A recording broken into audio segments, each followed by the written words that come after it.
бұл вирус мүмкін қолдан жасалған да шығар. Самолетпен кезінде таратқан болатын, значит, рас қой сол. Сондай кісілерге ат қойып қойғанбыз. Инфекционный террористер. Иттің майда, шошқан майда адамды құтқармайды. Қойдың майын керекті кезінде ғана қолданып, одан кейін жуып тастап тұрған дұрыс. Адамнан вирус шыққан кезде ол құрғақ болып барып, мен кренч деп кіріп кетпейді ғой. Ойбай, мына витамин сен мынандай болсын. Қазір бәрібір витаминомания ғой. Соткаға кіріп емделмеңіздер. Армысыздар. Ұзақ жылдан бері ойда жүрген осындай мақсат еді медициналық қазақ тілінде подкаст ашу, яғни халыққа пайдасы болсын деген ниетпен еліміздің белгілі беделді дәрігерлермен, білікті мамандармен сұхбат жүргізіп, халықтың көкейінде жүрген барлық сұраққа жауап алып беру, сонымен қатар еліміздегі ең үздік қандай да бір емдеу тәсілдері, емдеу мүмкіндіктері туралы мемлекеттік жаңағы медицина саласында қандай көмектер көрсетіледі, соған арнау, тіпті кепілдендірілген мынандай тегін медициналық көмек көрсетуде қандай проблемалар бар, соларды көтеру біздің бір осындай мақсатпен біз осындай медициналық қазақ тілінде YouTube каналын ашып отырмыз. Сондықтан құрметті көрермен, қолдау білдіріңіздер, бізге жазылыңыздар, лайк басыңыздар, қоңырау басыңыздар, не болмаса пікір қалдырыңыздар, сауалдарыңызды қойсаңыздар болады. Біз сіздердің сауалдарыңызға, қалауларыңызға қарай міндетті түрде жаңағыдай осындай түрлі подкасттар арнап отыратын боламыз. Ал енді біздің бүгінгі осы YouTube телеканалымыздың алғашқы қонағы, бізге қолдау білдіріп сұхбат беруге келісіп отырған белгілі дәрігер, пандемия кезінде белгісіз жаумен қорықпай күреске шыққан батыр дәрігер деп айтуға болады. Торакалды хирург, жоғары дәрежелі дәрігер, фтизиатр, пульмонолог Малбасханов Абзал Дүйсенбекұлы. Қош келдіңіз. Қош келдік. Ұялтырып жібердіңіз ғой. Сізге алғыс білдіреміз. Расында осы пандемия кезінде біз білеміз, ешкім білмейтін бүкіл әлемді жаңағыдай вирус жайлаған кезде Қазақстанда алғаш наурыз айларында келді ғой, 2020. Жоқ, негізінде мына ковидті көбінесе әрине бірінші 2020 жылы мартта, 13 мартта жаңағы наурызда ең бірінші оң нәтиже берген пациенттерден шықты ғой. Ал негізгі оған дейін күрес ол ақпан айында басталып кетті. Мына қарап отырсаңыз 2019 ковид-19 ғой, 19 жыл шыққан ноябрьде. Соны бұл өршіп біз ана телеканалдардан көріп отыратын едік қой. Мына жақта жаңағы ковид өршіп жатыр екен деп бізге келмейтін сияқты көрінді ғой. Одан кейін іс насырға шаба бастады. Жұрттың жаңағы сыртынан шегелеп кетіп жатқанын байқадық. Біздің сол кездегі президентіміз самолет жіберіп, Ухандағы біздің жаңа студенттеріміз алып келді ғой. Сол 13 ақпан күні, былайынша айтқанда жасырын түрде де болды деп айтсақ та болады. Сол студенттерді алып келді. Ана студенттердің түрін көрсең, байғұс. Енді ешкім ауырған жоқ оның ішінде. Бәрі аш, жалаңаш, жаңағы тұрған жатақханалардың сыртын шегелеп тастаған екен. Тамақ сол сумен нан, оларды жаңа түнгі сағат 3-те ма келді, сағат 4-5-те қабылдап кіргіздік барлығын. Өзіміз әлі білмейміз де қалай киіну керек екен бұл вирустан. Сондағы ойымызға келетін ана студент кезде оқыған жаңағы противочумный костюмдар бар. Соны киіп аламыз, оны кигеніміз дұрыс па, дұрыс емес па білмейміз әйтеуір. Қарап қаламыз сап-сары, оны қанша сағатта шешу керек екенін де білмейміз. Ананың ішіне деген бас айналып құлап жатыр. Содан жаңағы шешінетін зоналарын білмейміз. Оны ешкім білмейді. Қытайдан информация жоқ, кім қалай киініп жатқан. Содан әйтеуір қызықтың көкесі болды. Ешқайсымыз ауырған жоқпыз. Студенттерді бір 3 күн ұстап, ПЦР-лар нәтижесін алып, теріс болған соң үйлеріне қайтардық. Одан кейін мына жасырын түрде жүрген нәрсе самолетпен келе бастады ғой. Қытай границаны жауып тастады. Ал біздің елімізге жаңағы Қытайдан азаматтар келіп жұмыс істейді екен біразы. Сол жұмыс істеген кезде, самолеттен түскен кезде барлығын ұстап алып, карантинный орталықтар атқа бастады. Өйткені ол адамдар жаңағы потенциально қауіп тудырды. Сол себептен қалаға ешкім кіргізген жоқ. Қытайдан келген, немесе жаңағы Италиядан келгендердің барлығын сөйтіп карантинге жаба бастады. Оны жаңағы көбісі білмейді. Жаңағы кейбір блогерлер бар, жаңағы не деуші еді, квадрокоптермен жіберіп, мына больницада не болып жатыр, жаңағы өсек аян таратып, жоқ жерден дауыс шығарып отырса, ал ол кездегі мәселе қалаға ауырған адамды енгізбеу, кіргізбей. Енді біз сол кезде вирусты шығыстан күтіп отырдық қой. Бірақ шығыстың қақпасы жауық болғанмен де батыс жақта да қақпа ашық бар. Ақыр соңы өздеріңіз білесіздер, бізге келген жаңағы ковидтің штаммы батыстан келді. Астанада жаңағы бір дау болды, бір дөкей кісі бір самолетпен жеке барып кеп, ол өзінің итальянский штаммын алып келді. Бізде Алматыда жаңағы бір кісі анасы ауырып жатқан ба, солында жаңағы келіншегімен барып жатқан кезде ПЦР нәтижесі таза болып, бізге де сол былайша айтқан кезде қалжың болып еді ғой, жаңағы бізде анау мынау китайский емес, модный европейский штамм деп қойып. Иә. Енді қазір уақыт өткеннен күліп айта береміз, бірақ ол кезде күлетіндей жағдай болған жоқ. Әрине. Басында да көбісі сенген де жоқ қой. Бұл ауруды ойлап шығарды, бұл ауруды ақшаны жеу үшін деп. Енді ақша жеу деген ол бөлек әңгіме. Ал вирустың бар екені хақ. Басында ешкім сенбеп еді ғой бәрі. Менде симптом жоқ, бірақ менде ПЦР положительный деп тұр. Неге олай деп жаңағы. Сол кезде бір оразан кез болып қалды ғой. Иә, сол 2020-да оразан кез болып қалды. Адамдар тығылып, үйлерінде ауызашар жасап. Мынандай бір жағдай болған. Бір кісі ПЦР тапсырады, ПЦР нәтижесі оң болады, бірақ ешқандай симптомы жоқ. Сонымен жаңағы ауызашарға барып, бір 30 шақты ма кісі отырады ғой. Сол 30 шақты кісінің ішінде мына дәрігерлердің топас, мына мемлекет әдейі істеп жатыр, бізді жаңағы аурусың деп жауып тастап ақша жеп жатыр дейді да енді. Бірақ оның механизмін түсіндіре алмайды, бірақ әйтеуір ақша жеді деп айта салу оңай ғой. Содан сол үйдегі 30 адамның барлығы ковидпен ауырады. Ішінде екеуі реанимацияға түседі, біреуі одан кейін көз жұмады. Көрдіңіз бе, сол кезде мен сондай кісілерге ат қойып қойғанбыз, инфекционный террористер. Иә, өзіңе пайдасы жоқ, біреуге пайдаң да жоқ, зияның ғана тиіп жүрді мысалға. Сөйтіп қашып жүрген адамдар болды. Иә, сол кезде адамдарды қамады, жауып қойып жатты. Біреу оны түсінді, біреу түсінбеді. Кейін келе жаңа таныстар бар ма деп барлығының танысы шыға бастады, көршісі, туысқаны.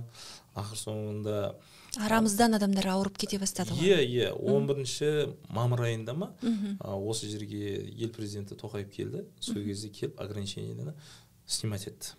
Сонымен халық ду өтіп далаға шығып кетті. Одан кейін 25 майда айт мейрамы болды. Халықтың барлығы мешітке барды, халықтың барлығы айттап қыдырды. Кейбір қазақтар бар ғой бізде жаңағы бірден жетіге кіріп шығатындар. Сөйтіп ақыр соңында майдың соңынан бастап вспышка салып үйінің ортасына таман сұмдық жағдайлар болды. Ана видеоларды бәріңіз көрдіңіздер ғой. Жаңағы Атырауда адамдарға кислородты баклажкамен жаңағы су беріп, ол мен ойдан шығарып отқаным жоқ, ол барлығы WhatsApp желісінде жүрді, видео таратылып. Одан кейін Шымкентте болды ондай вспышка. Ана осы ислам дінінен жаңағы ұстаз дейді ғой, Абдулғапар Сманов қайтыс болған кезде. Сол кісі мысалға айтып жатыр. Мына ауру жаман екен, мына кетіп баратырмын деп. Сөйтіп айтқан кезде бұл кісі жаңағы ковидтен кетті. Солай ғой? Факт. Бірақ қанша мың адам бар сол кісіні шығарып салуға. Абыройлы кісі, сол себептен жаңағы адамдар барды шығарып салуға. Ал барғаннан кейін қаншама адам сол жерде ауырды. Шымкентте де көрдік қой. Мана соткеге түсіріп ауруханаларда орын болмай. Әрине. Дәрі жоқ. Ол дәрі жоқ, себебі мына әрбір организация ол дәріні алған кезде өзінің былтырғы жылмен салыстыра отырып, былтыр мен егерде 1000 штук антибиотик жұмсасам, биыл да маған сол 1000 штук кетеді ғой деп ойлайды. Солай емес па? Ковид болатын ешкім алдын ала білген жоқ, қанша дәрі кететінін. Сөйтіп барды да ақыр соңында дәрі жетіспей қалды. Бір мезетте 1000 адам емес, 10.000 адам ауырған кезде дәрі жетпей қалады. Одан кейін тағы да бір кінәрат бар. Бізде адамдардың көбісі ковидке сенбеді ғой. Сосын жаңа бір атын айтпай қойын, реклама жасаған келмейді. Бір жынды келіншек жүр, психиатр ма, психолог па, бүйтіп массаж жасаңдар, бүйтіп жаңағы гимнастика жасаңдар деп, халық соған сеніп больницаға бармай үйлерінде көбісі жатып қалды. Ақыр соңында өте жағдай ауыр болып, больницаға түсіп, көз жұмып жатты. Адам келген кезде ауруханаға өз аяғымен жүріп келді ғой, сосын өлтіріп алды, врачтар қайттан кінәлі болады да. Бірақ әйтеуір 2020-да көбісі жалпылама ауырған кезде көздері жетті. Бұл ауру бар екен, рас екен, сол жерге барып емделейік, үйтейік, сөйтейік деп. Ал енді дәрі жетіспеушілікке келетін болсақ, негізі дәрі жетті. Бұл жерде бағалар аспандап кетті. Жоқ, неге дейсің? Масканың өзі қандай болып кетті? Енді қараңыз, пример айтып берейін. Мына оны жасап отқан, ол мемлекет емес, халықтың өзі. Мына қарап отырсаңыз, сол кезде имбирді айтайық. Имбирді күнде жейсіз ба? Алмаймыз да ғой вообще. Сол тұрады, базарға барсаң, жаңағы көкөніс сататын жерінде.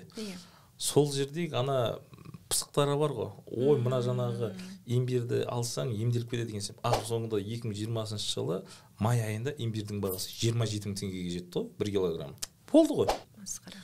Оны кім біреуге көтерген жоқ, халықтың өзі көтерді. Ал енді аптекаға келетін болсақ, мына эфирлерде жүрді ғой, мына Гоголь мен Фурманов көшесінің қиылысындағы біздің орталық аптека. Центральный аптека дейді, негізінде ол жеке аптека.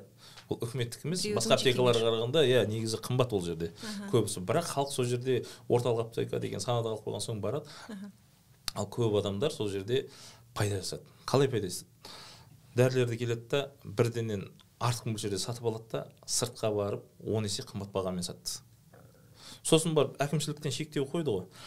Мынандай дәрілерді тек қана бір адамға пәленше данадан ғана береміз деп. Оған тағы недовольный болды. Ана 90-шы жылдарда пойызға билетті баяғыда кассадан сатып алатын еді ғой. Бірден біреу келеді 100 билет сатып алады да сыртқа барып 2 есе қымбат қылып сатады. Сол сияқты дүние болды да. Одан кейін складтарды бұзды, складтарды ашқан кезде дәрінің бәрі шықты ғой. Соның ішінде екен. Бар екен. Иә, одан кейін аптекаларының өзіне әрқайсысына үлестіріп бере бастады. Сен мынаншаны аласың, сен мынанша аласың. Тек қана бір аптекаға таға берудің қажеті жоқ, бір жерге адамдар шоғырландырып жинаудың қажеті жоқ деп. Сөйтіп ковид басталып кетіп 2020-да қызықтар осылай болды. 2020 жыл мына ол кезде мен фтизиопульмонарлық орталықта жұмыс істеймін. Сонда мына февральда басында білмедік. Содан жаңағы мен интернеттен қарап отырдым. Қытайдың каналдарына кірдім, әйтеуір бір нәрсе. Солардың қалай киініп жатқанын, жаңағы инфекционный контрольді жасау үшін баяғы Совет үкіметінің қалған Пироговтың кезіндегі кітаптарды оқи бастадым. Военная полевая хирургия. Қалай инфекцияны жұқтырмау керек дегендей. Сөйтіп март айында біз жаңа жабылдық, кірдік, сыртымыздан құлттап қойды, есіктің алдына да шықпаймыз, сол зданияның ішінде жүреміз. Тамағымызды әкеліп береді. Мынандай буферный зона бар, соған тамақты кіргізеді, обеззараживает, біз мектен кіреміз, тамақты аламыз. Ешкімге шықпаймыз, ешкіммен араласпаймыз. Тек қана Zoom арқылы, WhatsApp арқылы. Содан сөйтіп жүрген кезде ішінде күн-түні ұйықтамаймыз. Қасымда болған 7 ғана дәрігер бар. 250 койкаға жұмыс істедік. Бүкіл ауруханаға. Иә. Өйткені ерікті дәрігерлер де аз болды. Көп сылтауын алып қайтып қашып кеткендер де бар ғой. Әрине. Иә, кейін барып келді. Ол кезде ақша да төлеп отқан жоқ оған. Бұл жерде тек қана өзіңнің еркің. Мен есімде азаматтық ұстанымына байланысты. Иә. Енді біз ана атамыз бен әжеміздің қолында өскен соң бізге құйып салған ғой санамызға. Отан үшін отқа түссең күймейсің дегендей. Сөйтіп бардық, кірдік, қалдық. Ішінде жүріп өз-өзімізді сақтандыру болды. Бөлдік, шлюздар жасап. Енді материал жоқ, строй материал жоқ. Түні бойы жүріп, ана күленкіні алып, 4 қабатты қалың күленкімен скотчтап, зоналарды жасадық. Таза аймақ, қызыл аймақ деп. Сөйтіп жасап алдық. Тәпә-тәпә 5 ай жұмыс істегенде бірде-бір сотруднигіміз ауырған жоқ. Қолмен өздеріңіз ақ жасадыңыз? Қолдарымызбен өзіміз жасадық. Содан кейін жаңа пчикаларды алып келді. Пчиканы киінуді көрдік. Ал енді 90-шы жылдар өскен соң дефицит болып қалды, мүмкін ғой. Өткен ковид күннен кейін өршіп баратқан соң жетпей қалады. Бір пчиканы жуып киіп жүрдік біз тіпті. Не пчика деген? Жаңағы противочумный костюм бар ғой. Басында ол жаңағы тряпочный болды. Соны многоразовый, ол тарылып қалады, жыртылып қалады әйтеуір. Толық жаппайды. Сол кезде бір видеоға да түсіргенбіз, жаңағы қалай киіну керек деп. Өйткені біз YouTube-ға түсірдік, WhatsApp-пен тараттық өзіміз дәрігерлерге. Құрметті әріптестер, осылай киініңдер, ауырмайсыңдар деп ше. Сөйтіп бір-бірімізге сабақ алмасу. Олар бізге өздерінің айтады, біз оларға айтамыз. Одан кейін жаңағы еміне келетін болсақ, ем келген кезде ана ауруханамен, мына ауруханамен жаңағы профессорларға сөйлесеміз. Осындай дүние жатыр. Клиника мынандай, мынаяқта мынандай клиника. Давай былай емдеп көрейік, былай емдеп көрейік деп сөйтіп емдей бастадық. Ол кезде де айтқандар болды ғой. Ой, мыналардың топас ғой, бірден ем неғып шығара салмайды деп. Новый ауру болған соң оған новый подход керек қой. Иә. Сөйтіп жаңағы бала-шағамен қоштасып кету демекші, март былай тыныштау болды, апрельде адамдар көбейе бастады. Көбінесе біздің дәрігерлер ауырды ғой. Қалалық балалар жұқпалы ауруханалар енді ештеңе болды ғой. Орталық аурухана ауырды. 12-де бәрі ауырды. Қалада бәнсі қалмай бара жатыр. Бәрі ауырып жатыр. Оның ішінде барлығы ауырып жатқанда жалғыз ол Алматыда болған дүние емес. Басқа елді мекендерде де, басқа облыстарда дәрігерлер ауыра бастады. Мына аурудың түрі сұмдық болды. Күнде жаңа сводка. Мына жақтан мына врач қайтыс болыпты, мына жақтан мына врач. Сонымен сол майға таман 100 шақты врач қайтыс болған шығар енді. Ішінде танитын адамдарым да бар, жастар өзің сияқты. Сонымен енді ішіне қалғаннан кейін кетпейсің ғой, жаңа сіз айтып отырсыз ғой, документальный фильм түсіруге келді дегенде. Сол күні есімде, әлі қатты есімде, түнгі сағат 3-тің кезі ма, қасымдағы әріптестерім бар, біраз пациенттер қабылдадық, әлі ұйықтамаған біз ешқайсымыз. Шаршап отыр, сонымен түнгі сағат 3-те шай қосып отырып, шай қойып, шай ішіп отырып, жаңағы мен айттым енді, басқарып отырған өзім болған соң. Енді мұны өршіп бара жатыр. Мына дәрігерлер қайтыс болып жатыр. Егерде шыққыларың келетін болса, осы жерден есікті ашып берем, шығып кете беріңдер. Реніш жоқ. Бірақ мен өзім қаламын дедім. Ескертіп, енді өздерін айтып сөйлестім. Сөйтсем жаңағы дәрігерлерім ойлануға 1 сағат дедім. Сағат түнгі сағат 3-тен кезі ма сондай уже. Сол барлығы түнде жаңағы бала-шағасына звондады. Мен де звондадым. Жыладық, қоштастық. бірақ енді іште бір өкініш бар, бір өліп қалатын сияқтысың енді. Бірақ өлсек те абыроймен өлейік деп қоясың. Сонымен 1 сағаттан кейін жиналдық. Барлығымыз жиналғаннан кейін барлығы да әбеке, сіз қайда барсаңыз сонда барамыз. Бір ел үшін бір мақсат, бір абырой, до конца қаламыз деп. Сонымен көңілім толқып, бір жағынан жауапкершілік сезінесің. Аналардың басын бір өлімге тігіп отқандай, өйткені бәрінің бала шағасы бар, жастар дегендей. Ертесіне сол түске таман ба, жаңағы сіздердің телевидениеден келді. Оларға жаңағы үй тұра тұршы, уақытым жоқ. Олар күтіп отыр. Бұлай жүгірем. Сонымен жаңағы ұялып кеттім уже, бір 2-3 сағаттай өтіп кетті. Ол кісілер де жаңағы сабырлы кісі екен, көріп отыр енді жұмыс ажиотаж отқан. Айдын деген оператор. Иә. Содан кейін жарайды, қосшы давай, айтарымды айтып тастайын дедім. Не айтайын дедім. Осы жалпылама айта беріңіз, өз ойыңыздан деді. Оймай келген, просто көңілде тұрған, мына іште түні бойы жиналып қалған бәрін айта бердім. Сөйтсем балаларға ұнапты, әйтеуір сол күйінше документально шығарып шықты әйтеуір.